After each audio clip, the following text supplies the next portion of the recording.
Hi hello flowers top singer season 5 ഇന്നത്തെ നമ്മുടെ വീഡിയോയിലേക്ക് എല്ലാവർക്കും സ്വാഗതം.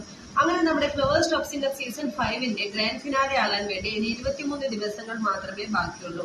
ഇന്ന് ഏവരെയും സങ്കടപ്പെടുത്തുന്ന ഒരു ദിവസമാണ്. ഇന്ന് എലിമിനേഷൻ ആണ് നടക്കാൻ പോകുന്നത് നമ്മുടെ ഫ്ലവേഴ്സ് ടോപ്പ് സിംഗർ സീസൺ 5. അപ്പൊ എല്ലാ മക്കളും പ്രാർത്ഥനയോടെ ഇങ്ങനെ ഇരിക്കുകയാണ്. ഓരോ കുട്ടികൾക്ക് കൈ ഇങ്ങനെ തൊഴുതിരിക്കുകയാണ്. നമ്മൾ ഔട്ടാവുമോ എന്നുള്ളൊരു ടെൻഷൻ ഉണ്ടാവുമല്ലോ എല്ലാ മക്കൾക്കും. 20 മത്സരാർത്ഥികളുമായിട്ടാണല്ലോ ഇപ്പൊ നമ്മുടെ ടോപ്പ് സിംഗറിന്റെ വേദി മുന്നേറിക്കൊണ്ടിരിക്കുന്നത്. അപ്പൊ ആ 20 മത്സരാർത്ഥികളിൽ നിന്ന് ആരൊക്കെയാണ് ഇന്ന് പുറത്തു പോകുന്നത് നമുക്കറിയാൻ പറ്റും.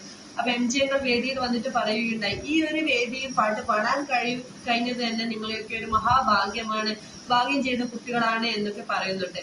അപ്പൊ എലിമിനേഷൻ ടൈമാണ്, എല്ലാവരും എലിമിനേഷന് വേണ്ടി റെഡി ആയിരിക്കുക എന്നൊക്കെ പറഞ്ഞ് കുട്ടികളൊക്കെ ആകെ ഇങ്ങനെ ടെൻഷൻ ആയിട്ടുള്ള ഒരു നിമിഷമൊക്കെ ഉണ്ട്. അപ്പൊ നിങ്ങൾക്ക് ഇന്ന് അറിയാൻ പറ്റും നമ്മുടെ ഫ്ലവേഴ്സ് ടോപ്പ് സിംഗർ സീസൺ 5 ഇന്നത്തെ വേദിയിൽ നിന്ന് വിടവാങ്ങാൻ പോകുന്നത് ആരൊക്കെയാണ്, സേഫ് സോണിലേക്ക് എത്താൻ പോകുന്നത് ആരൊക്കെയാണെന്ന്. അപ്പൊ നമ്മുടെ മെഗാ ഫൈനലിലേക്ക് എത്താൻ എല്ലാ മക്കൾക്കും ഭാഗ്യം കിട്ടട്ടെ എന്ന് ആത്മാർത്ഥമായിട്ട് പ്രാർത്ഥിക്കുന്നു. അപ്പൊ വീഡിയോ ഇഷ്ടപ്പെട്ടാൽ ലൈക്ക് ചെയ്യുക, ഷെയർ ചെയ്യുക. Bye bye.